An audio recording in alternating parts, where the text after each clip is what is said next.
business is not a business unless that business has clients or customers. And that is the number one reason why you are in business, to be able to provide value to individuals who need the service or the product that you have. And in this episode, we're going to be talking about how do you connect and communicate to those clients so that they become individuals who want to patronize your business and be someone who markets your business by word of mouth. This is going to be a great episode.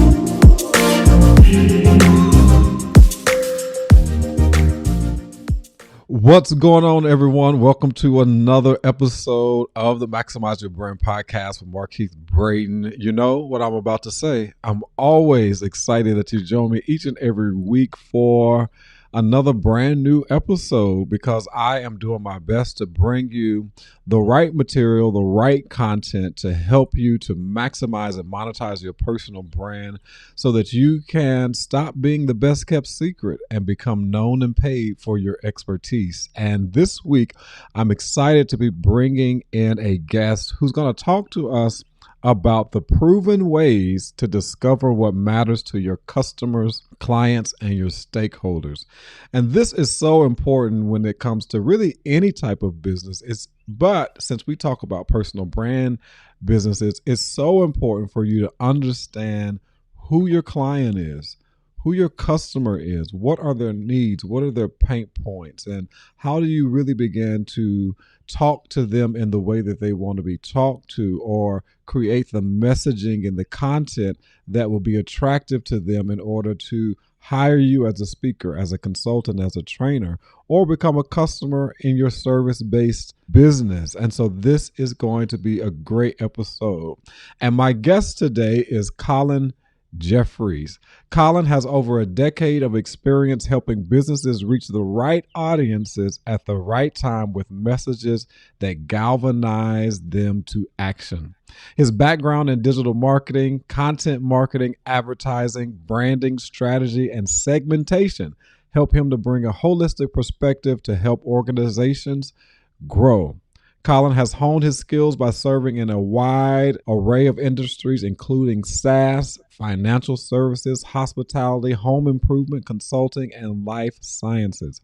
In addition to serving a broad range of healthcare practices and providers, Colin is a pioneer in direct-to-patient marketing for addiction recovery.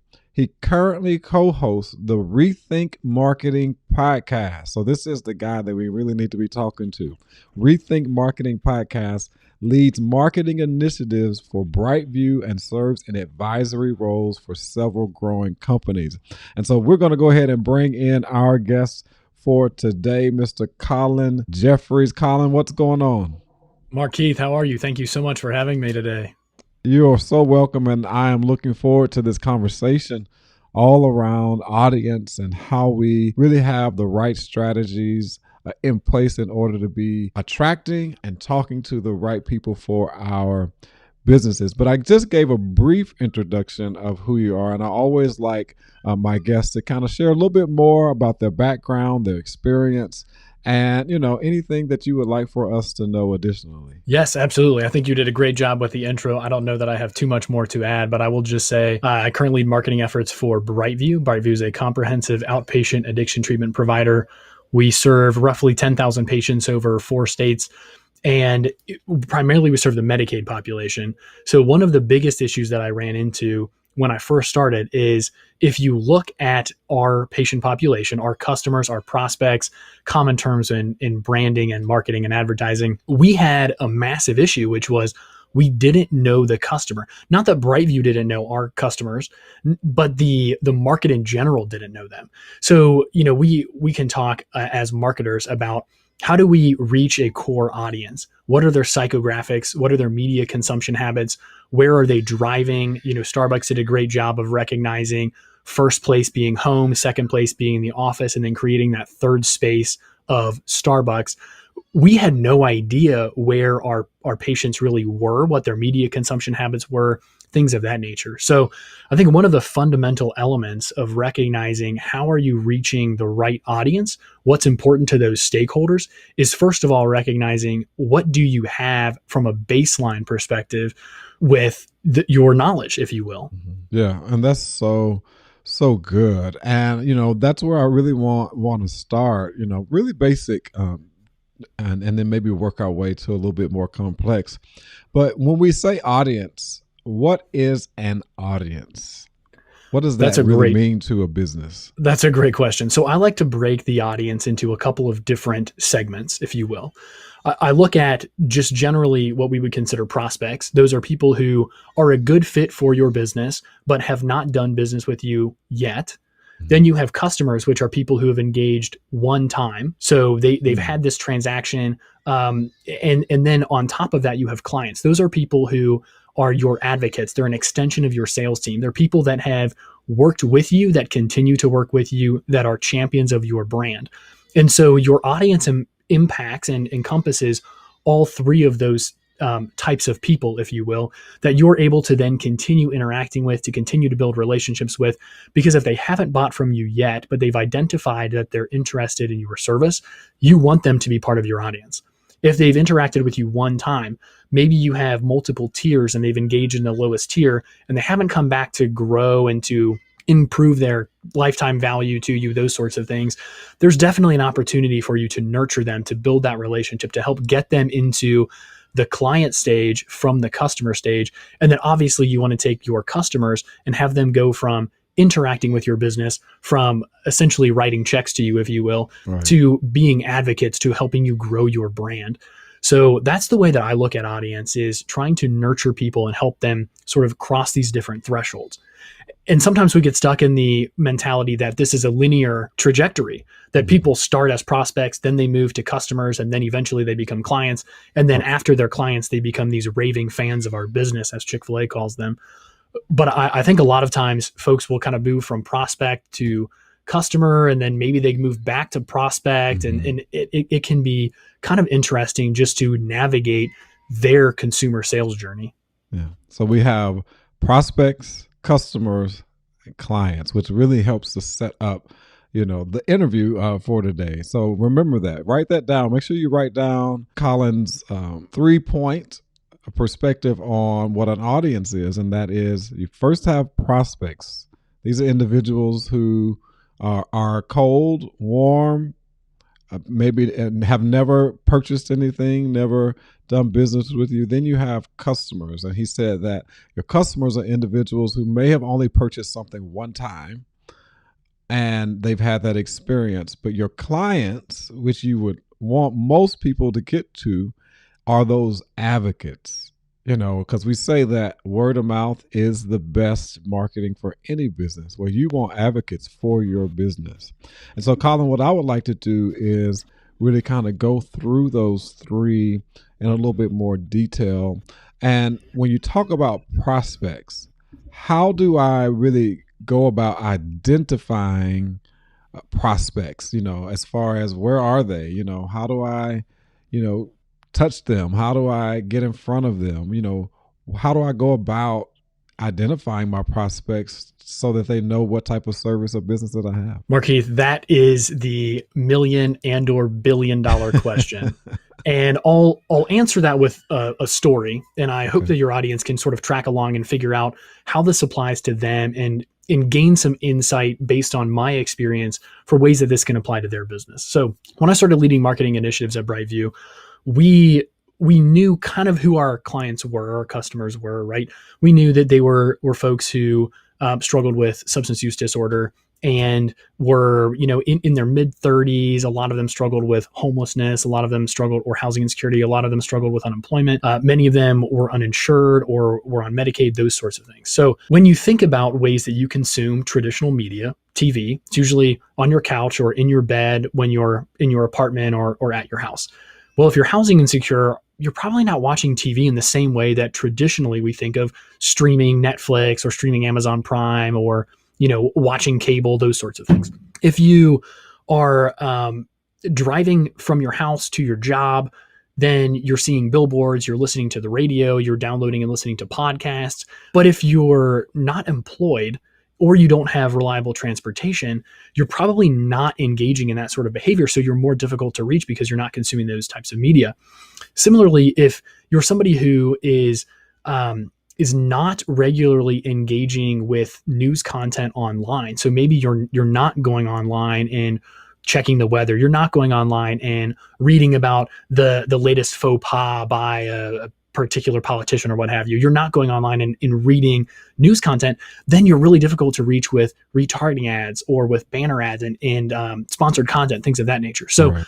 What we did to try to figure out where is our audience actually spending their time online, we asked them. And I know that's revolutionary and I know that's shocking. And many people right now are going to turn this podcast off because they just heard everything they need to know to be better marketers. But literally this was pre-COVID when you could do this sort of thing. We sat across the table from actual clients of Brightview, patients, because it's a healthcare provider. And we said, hey, when you were in active addiction, where were you consuming media? Were you on Facebook? Were you on Instagram? Were you watching television? Were you listening to the radio? And they told us, oh man, when I was in active addiction, you know what I was doing? I was watching YouTube. We said, oh, interesting. And that kept coming up again and again and again. And so then we decided, we had this sort of qualitative data where we'd done these interviews and we talked to these patients and we figured out, okay, here's where they said that they were. Now let's do some qualitative data and let's survey the thousands of patients that Brightview has with a 3-question survey and ask them a couple of really simple questions. Where were you consuming media when you were in active addiction? What types of media were you consuming? And then essentially, like, did you have a smartphone or not? Because we had some hypotheses around these and we got great responses and we were able to figure out, hey, 90% of our patients, when they were in active addiction, were watching videos on YouTube. About 85% of them had smartphones.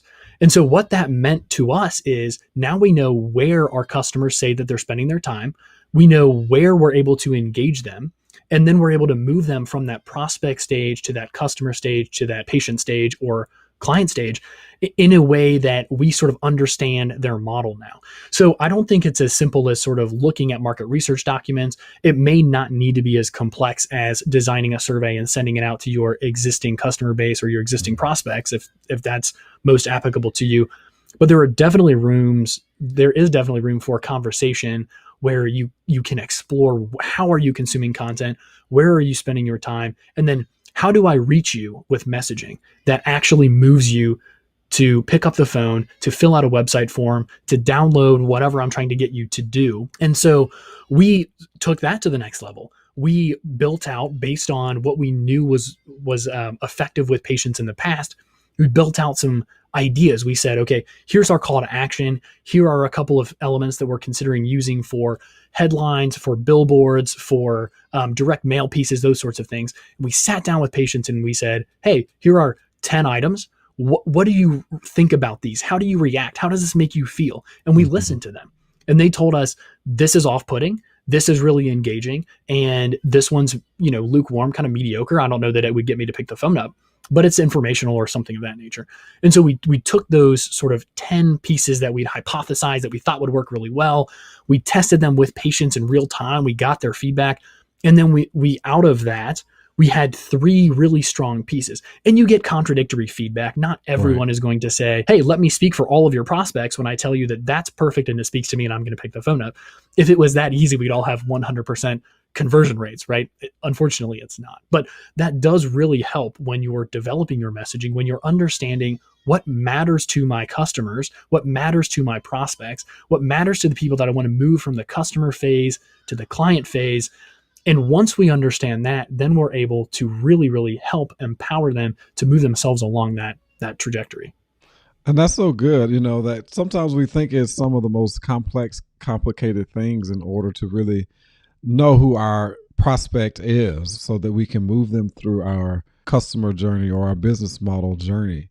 And something as simple as just a questionnaire, a survey, sending out to individuals who you might think are your potential customers and clients, and just getting feedback from them. I have had so many coaches, one in particular that comes to mind, and she always teaches on the reason why her business is successful, profitable, and she knows what we need is because she's always asking questions and she's always writing down the answers to those questions when we give them, right? And she always caters her marketing, her next offer, her next membership program or online course around what the answers were to those questions.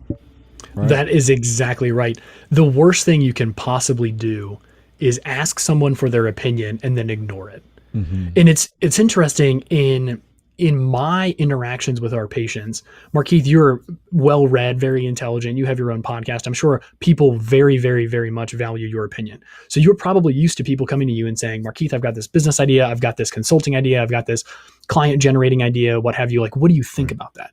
But if you put yourselves in the shoes of someone who is used to being kind of written off by society, who's used to being stigmatized, who's not used to having people look up to them and value their opinion, it's even more crucial for me to talk to them, to get their opinions and then to implement and take action based on that, because now they're excited to give their opinion. They're thrilled that someone actually cares what they think and how they respond or feel based on certain stimuli, like ad language, for example.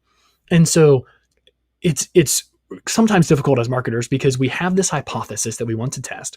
We go into the market, we talk to potential prospects or potential clients or however you want to look at it, and they shoot it down. They say, oh, that really turns me off. I'm not going to call based on that.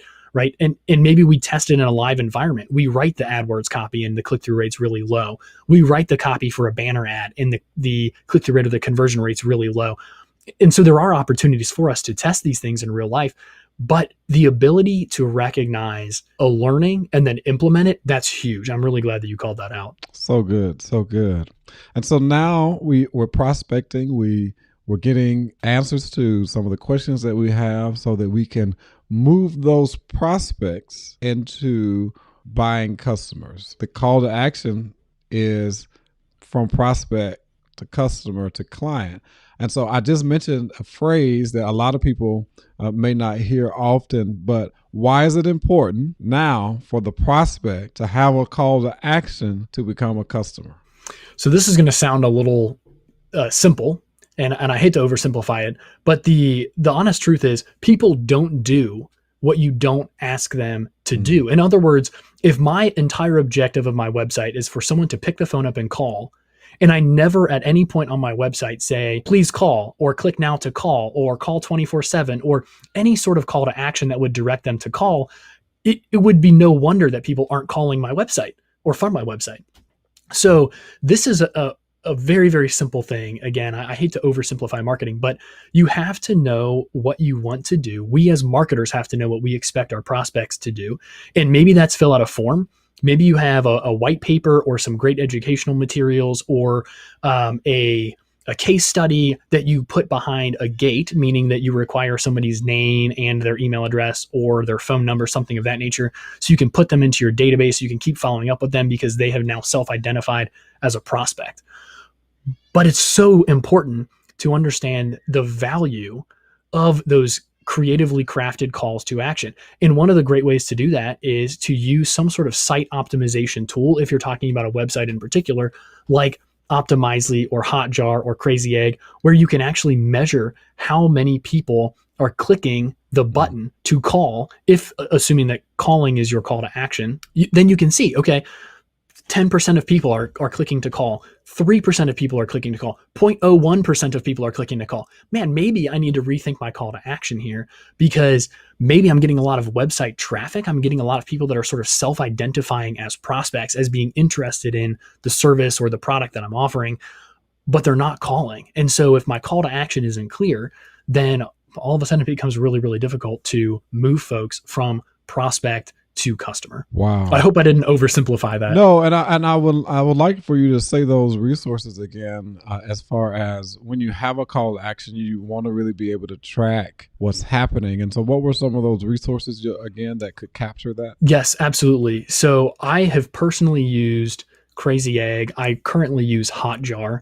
I'm familiar with Optimizely, and there are other ones as well that do the same types of service where you can do things like heat mapping on your website. So how far down people are scrolling, how many eyeballs you're getting on different pieces of content on your site. They'll also do things like confetti mapping, so you can tell where people are clicking on their phones or on desktop. So if you have navigation, for example, on the side, we'll say you have side navigation, and people are clicking on the first 3 items, and then they're ignoring the 4th item, and then they're clicking on the 5th item, you might want to consider moving the 5th item to the 4th position so it's a little bit more visible, and then maybe taking the 4th item off because no one's clicking on it. So they really help you to do what's called conversion rate optimization, or what used to be called UI UX design, where you're seeing how people are actually interacting with your website. And this comes back to knowing the voice of the customer, right? If you're sitting across the table from someone and they're telling you, here's how I consume media, or you're watching a recording of them on your website, or you're looking at heat mapping, it's just aggregate data of how people are actually interacting with your website. And that can be a deep and valuable insight. And honestly, those tools are not that expensive, and you don't have to run them in perpetuity. You can run a couple of reports for a couple of months, get some really valuable data, make those changes that you've recognized and identified using those tools, and then maybe wait a few months and then run another test. It doesn't have to be something where 24/7, 365, you're testing things on your website, especially if you are a solopreneur or you run a very small shop where you might have 2, 3, 4, 5 consultants and your web traffic is a few thousand hits a month. You probably don't need to be constantly obsessing over the conversion rate on your website. Rather, if you're able to improve it incrementally by running those types of tests periodically, that can make a big impact on your bottom line revenue. Nice.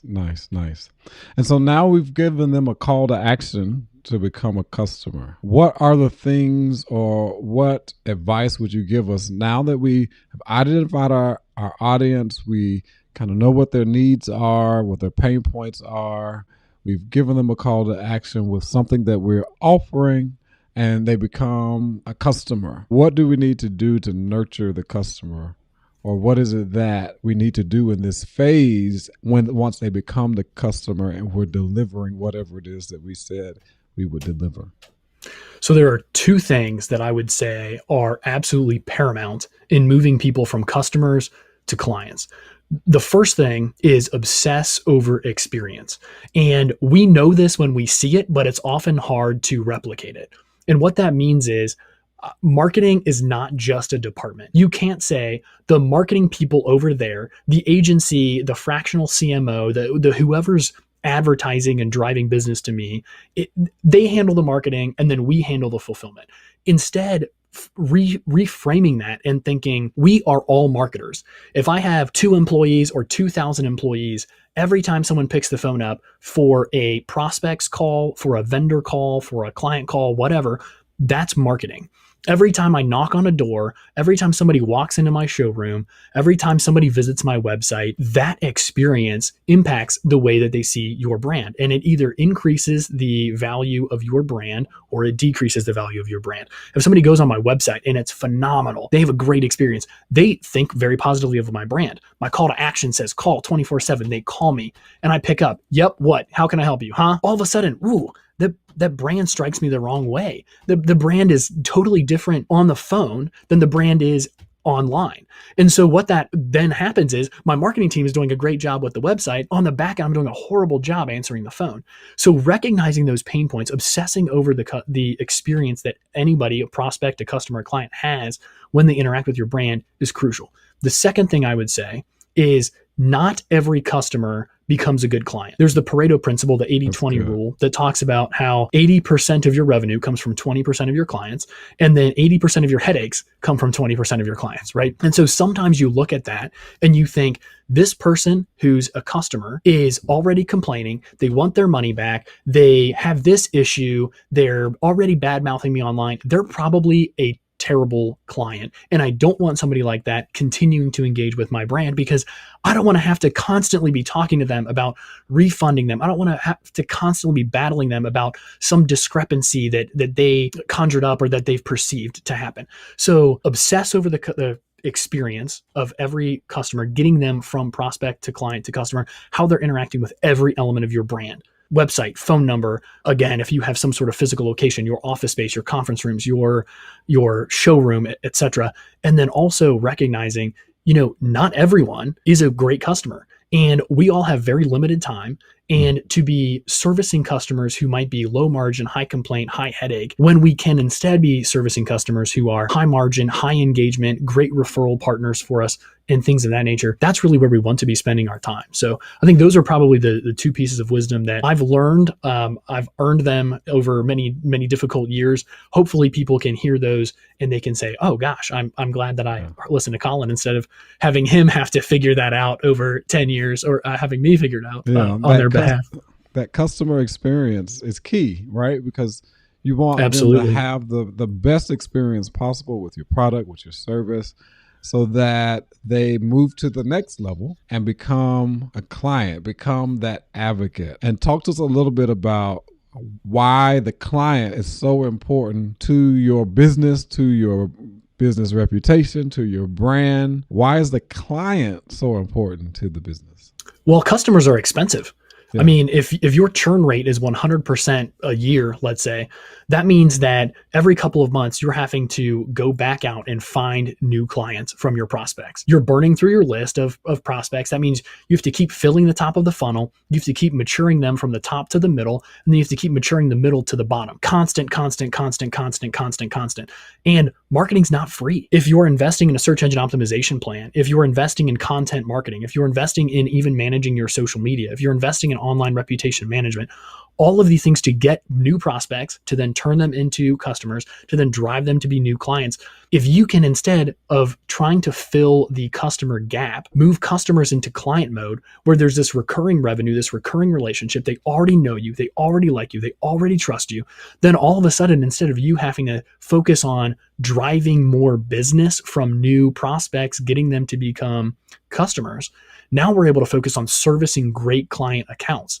And yeah, when new customers come in, great, we'll service them. We'll give them a great experience. We'll make sure that we're maturing them into the client stage. But it's just far more effective, far more profitable, far more enjoyable, frankly, in a lot of regards, to have constant clients that respect you, that understand your business model, that aren't haggling with you over price all the time, that aren't fighting you on perceived discrepancies or what have you, right, that instead are like, man, Markeith, he does a great job. You don't need to go anywhere else. Let me tell you about the ways that he helped me build my brand, build my audience, build my engagement, etc.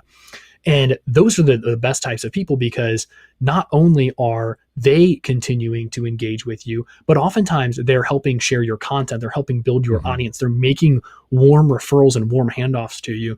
So I don't think it's possible to overstate the value of happy clients who continue to bring you new prospects, new customers, and so on. 3 stages: prospect, customer, client. And that client, those testimonials, I can't stress enough how, especially if you're in the coaching, consulting, speaking industry, really any business. This is why I want to do this conversation. The testimonials go a long way, and I always encourage my clients, get as many, I like video testimonials as possible of people utilizing your service and what their end result was in working with you, to be able to share on your website, to be able to share in your one-pager PDF, or just to be able to have on hand if somebody asks you, well, can you send me an email with a few of your client testimonials, so that I can know that you are legit, so that I can know that you do provide a high level of service that's exceptional, and why I should be exchanging my hard-earned money with you. So testimonials are Good. The beautiful thing about testimonials is if I told you, and I don't think this, but for the sake of argument, if I told you, Markeith, I'm the best marketer in the entire world, that would sound arrogant, self-serving, narcissistic, horrendous, right? Nobody wants to say that. But if you said, man, I talked to Colin, he's the best marketer in the world, people might see that as a little tongue in cheek. They might see it as a little grandiose, if you will. But your opinion carries weight. And you might have had an experience with me that says, wow, this person is fantastic. Look what they did for me. And you're able to say things that when you say it, they're genuine, they're authentic, they're valuable. And when I say it, it's off-putting and narcissistic, right? So don't be afraid to leverage those testimonials. And let's be honest, we live in a commoditized world of testimonials. Everyone's so used to pulling their phone out or hopping on their desktop, going to Amazon and looking at hundreds of star ratings over a long period of time in many instances.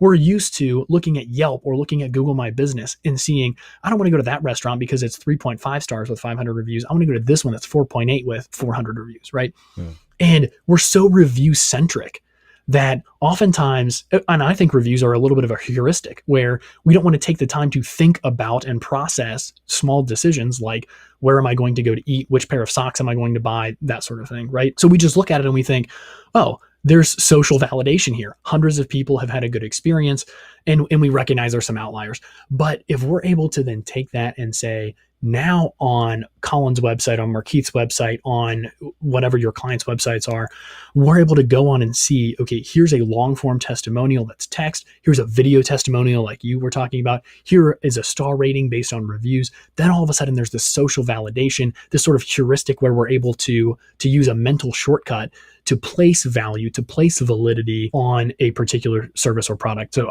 I could not agree with you more, Markeith. So good. So remember that. Prospects, customer, client. Prospect, customer, client. Hey, just popping in real quick to say two things. Thank you for listening to the Maximize Your Brand podcast each and every week. And number two, I want to let you know that I am offering a brand new program called Laser Coaching with Markeith Braden. I know you have dreams, I know you have aspirations and things that you want to do, and sometimes you just need a little bit of accountability to get you moving in the direction that you desire to go in. I can remember back in 2014 when I first got laid off my job, I had a decision to make. Was I going to pursue my dream, or was I going to go back to the 9-to-5 rat race that I just did not enjoy? And the only thing that really helped me to make that decision was that I invested in myself and got coaching. And that coaching was tremendous in my making the decision to keep going and pursuing my entrepreneurial dream of becoming a professional speaker and a digital personal brand coach. And today, I want to make that same offer and opportunity to you. That if you're ready to move to your next level, if you're ready to learn how to leverage your personal brand for a business, then this opportunity is great for you. Laser Coaching with Markeith Braden. It's a 3-month time frame where you get up to 15 to 30 minutes unlimited laser coaching. But there is one caveat. You have to make sure that you finish the homework from each coaching session before you schedule a new one. And once again, it is for a 90-day time frame, and it's unlimited coaching, 15 to 30 minutes. You can schedule as many as you want, as long as you do your homework in between the sessions before you schedule your next session. So if you are interested in laser coaching and this offer, I want you to go to markeithbraden.com/laser coaching. That's markeithbraden.com/laser coaching. And let's move you in the direction that you want to move in, because sometimes you just need a little bit of accountability to help you along the way. I look forward to seeing you signing up for Laser Coaching with Markeith Braden. Well, I have a couple of more questions around marketing. So now that we understand the foundation of prospects, customer, client, I think it's key for us to have some conversation to help the listening audience to better understand marketing. I firmly believe that your business is as successful as your systems and your marketing. I believe that, marketing gets them in the door. Your system is what gives them the right experience they need to keep them in your business model. And so as it pertains to personal branding and really being what I like to say, an expert-based business, talk to us a little bit about why content marketing is important to start having those prospects to move through your business model. Definitely. Well, for starters, content marketing is not important for everyone, but all of your prospects, all of your potential customers think you are a media production house. And so what does that mean exactly from a realistic perspective? It means that they're used to going on Facebook, LinkedIn, Instagram, wherever they're spending their time, right? Maybe they're used to looking at blogs. Maybe they're used to watching YouTube channel, etc. And they're used to seeing realtors, mortgage brokers, marketers, personal branding experts, financial coaches, and so on and so forth produce voluminous content. And so if you are not in that conversation, if you're not staying top of mind, and we see this in the marketing space, right? People are not asking around to get marketing advice. Generally speaking, they're going on Google and they're asking for marketing advice. They're going on YouTube and asking for marketing advice. They're downloading podcasts and asking for marketing advice, right? We're sort of losing that kind of interpersonal referral connection in a lot of somewhat commoditized spaces.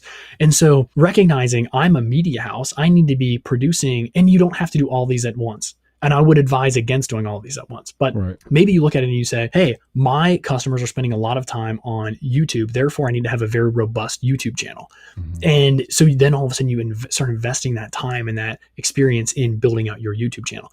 Maybe your customers or your prospects are spending a lot of time on online reading text content, reading blogs. So maybe you, instead of starting a YouTube channel, you start a robust blog and you start to drive some engagement on your blog, either through paid advertising or through sponsorships or through partnerships, things of that nature, to really drive those eyes, if you will, to your blog.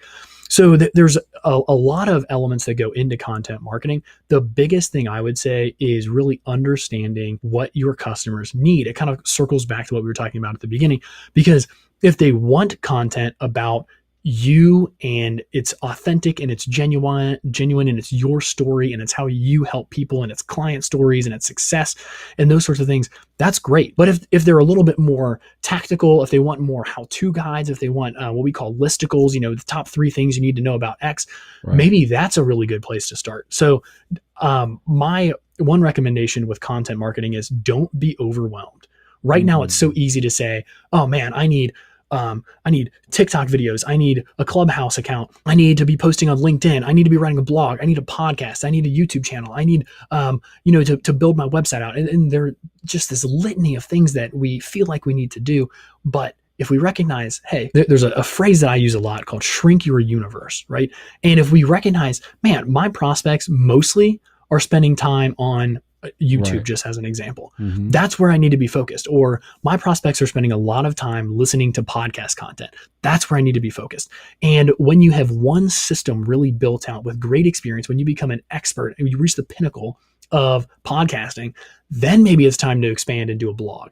Or a lot of times you can create once and then publish on multiple platforms. Yeah. So you might have a live stream podcast that you push out on Facebook, and then you take that video and you upload it to your LinkedIn channel, and then you add it to your YouTube channel as well. And so for an investment of a few extra minutes, you've taken one asset from a single channel to 3 channels, and that increases your visibility. That helps you to be found more. Mm-hmm. And then it allows your customers to then consume your content, or your prospects or your clients, whatever, to consume and then share your content on their channel of choice, versus, sorry, I'm only on YouTube. You have to find me there, not on Spotify, not on Apple Podcasts, not on wherever. Yeah. And that's my exact strategy, which is why I love video, because I will stream, simulcast my podcast videos across all the platforms.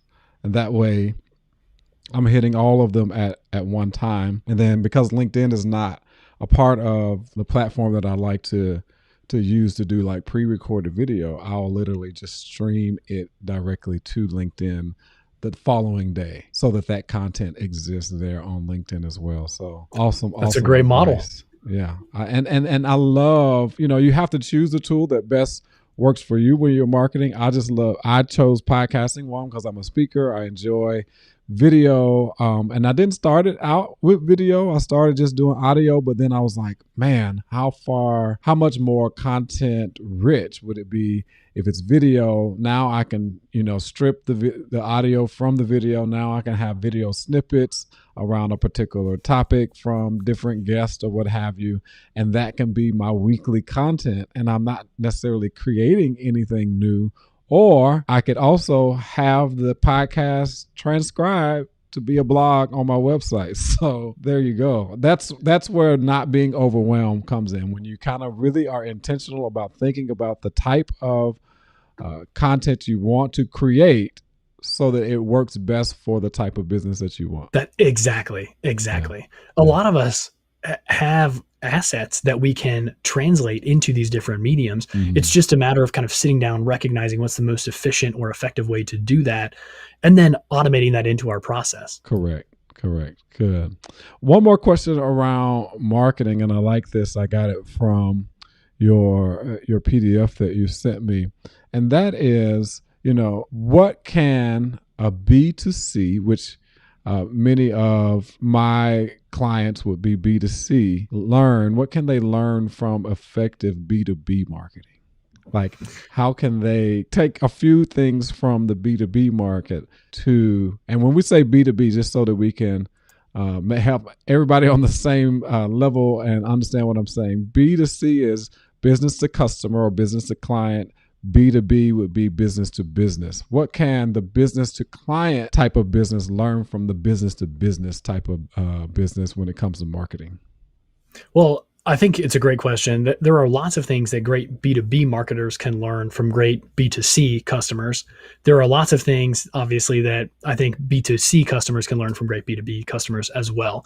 So to answer your question, there are, I think, three primary things that I'll kind of unpack that B2B tend to do really, really well, and B2C tend to sometimes miss the boat on.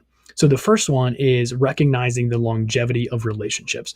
B2B marketers are really good at recognizing this person doesn't buy from us one time. They buy from us every single month, or they buy from us every single quarter, or we're looking for a 10-year relationship. We're negotiating a 3-year deal, right? They're not looking at somebody coming in the door and saying, all right, they're probably going to buy from us one time, and then we'll find another customer, and then we'll service that customer. They'll buy from us a couple of times, and then we'll wait for another customer to come in. They'll buy from us one time, right? They're looking at this going, hey, we're moving right from prospect to client. We want this person to buy from us repeatedly over the next 15 years. I think that's really important. The second thing that B2B marketers do that we'll talk about now, because there are a whole litany of them, that I think business to consumer marketers can learn from really well, is there's a closeness and an alignment of the sales team and the marketing team.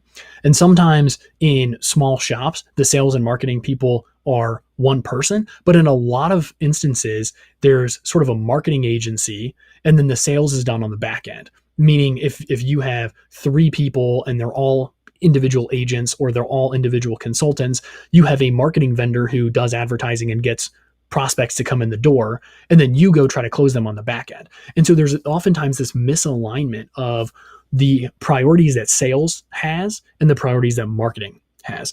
And so recognizing in great B2B businesses, they're able to look at those and say, okay, the sales team has to be involved the entire scope of the process. When we're creating content, when we're identifying our target audience, when we're coming up with messaging, then all of a sudden we get buy-in from the sales team, marketing is aligned with that, and we can be very, very successful. And so B2C can obviously learn from that as well. And then the third thing that I'll throw out there is that B2B brands oftentimes don't talk down to prospects. Hmm. They recognize that it will be a group making the buying decision. And so some of those people will have great technical expertise. Some of them will not. Some of them will be great negotiators. Some of them will not. And so you recognize a sort of mixed group of people from a skill set perspective, from a background perspective, maybe from an expertise perspective. And so a lot of successful B2B brands understand they have to go in and address everybody, not like their kids, right? Where you're trying to get them on the same page. That's talking down to them, but rather coming up at it in a way where everyone sort of understands what's going on. You're treating them like adults. You're talking to them like they're successful business people, successful engineers, successful negotiators, and so on. And it's really nice to see that sort of respect for the buyer, because I think a lot of that's driven by the fact that many B2B sales are tens of millions of dollars, hundreds of thousands of dollars, tens of thousands of dollars, or at least hundreds of dollars, right? Depending on what you're buying. You might be buying a software that's hundreds of dollars per license per month, and you have a team of thousands of people that you're going to license for this software.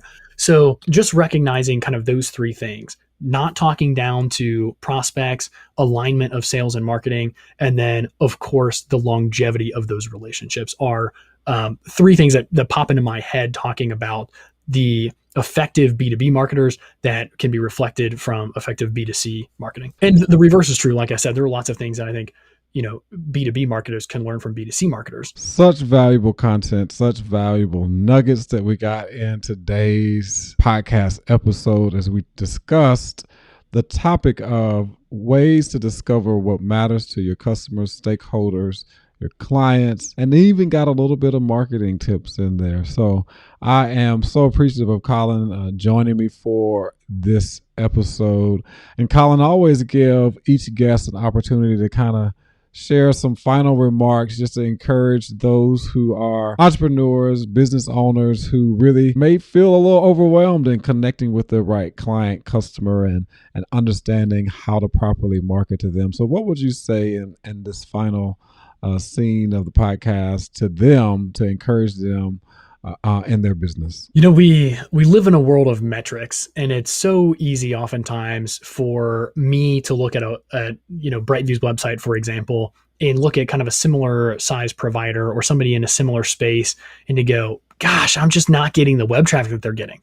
Or for me to look at industry benchmarks for conversions and say, man, I'm just not converting as well as industry average in this particular metric, and things of that nature, right? It's so easy for us to compare. And so what I would say to somebody who's an entrepreneur, or because it's difficult to be out there hustling when you see other people being successful, you see other people getting invites, getting awards, getting recognition, accolades. And maybe if you're not hitting those metrics, it's difficult. It can be demoralizing. So instead of looking at how are other people doing relative to me, looking at how am I doing relative to how I was doing 6 months ago, 3 months ago, 12 months ago, however long that you want to drag out that longitudinal data, right? And I try to do that, right? Is the Brightview website doing better than this competitor website, but are we doing better now? Are we ranking better? Are we getting more search traffic? Are we converting better than we were 3 months ago? Because the answer should be yes. And if we're not, we're doing something wrong. We misunderstood a learning and we misapplied it, right? Something of that nature. And then similarly, are we serving more patients? Are we providing better experiences? Are we converting more people from prospect to customer to client? So I think my last bit of wisdom, if you will, if you can call it that, because I think this is kind of common knowledge, but it never hurts to have those sort of known truths reiterated, is look at yourself. Are you building a more robust email list? Are you reaching more people online? Are you helping more customers? And it could be that, are you cutting loose bad customers and then focusing your energy and your efforts on getting better customers that will turn into better clients? Yeah, that's good. I like that last part. Are you cutting loose the customers who really are not the ideal customer for your business because they're just taking up space from those who would be more of an ideal client? Awesome. Exactly. Well, Colin, before we go, let the people know how they can learn more about you, where they can reach out to you, website, social media channels, so on and so forth. Absolutely. So my social media platform of choice is LinkedIn. You can just do a search for Colin Jeffries. It's linkedin.com/n/COLINJEFFRIES, Colin Jeffries. Let me know you heard me on the Maximize Your Brand podcast. I would love to connect and stay in touch. And then I have a podcast called the Rethink Marketing Podcast. You can find that at rethinkmarketingpodcast.com or on every major platform, Apple, Spotify, Google, iHeart, and so on and so forth. So please feel free to give that a listen if you found this conversation valuable and you think that you would be interested in hearing from some expert marketers that know a little bit more than I do, or a lot more than I do in some cases.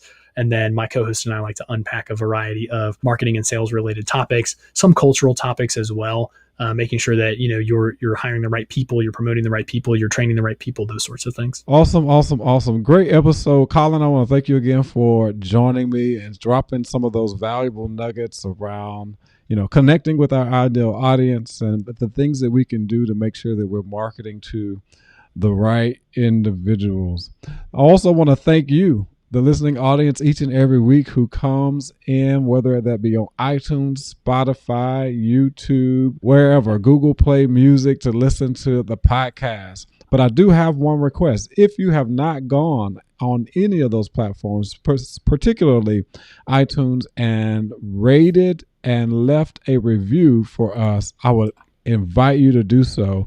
If you're listening to this particular episode, go and leave us a review of what you thought about the interview and what you thought about the information that Colin provided us this episode, and also leave us a 5-star. Yes, I'm going to request a 5-star rating for this episode. All you have to do is go to your favorite platform and search for Maximize Your Brand Podcast with Markeith Braden, and there you'll find all of the episodes. Also, I encourage you to reach out to me. Send me emails of individuals who you think we would want to interview for the podcast that you believe would bring great value. And you can reach out to us at markeith@markeithbraden.com. And hey, share your insight and share those guests that you think we should reach out to interview. We're here each and every Wednesday with a brand new episode, and I look forward to sharing more and more episodes to help you to maximize and monetize your personal brand so that you can stop being the best kept secret and become known and paid for your expertise that will help you to live the life that you crave. But until next week, stay safe, and just remember this: always shoot for the top, because it's the bottom that's overcrowded. Take care.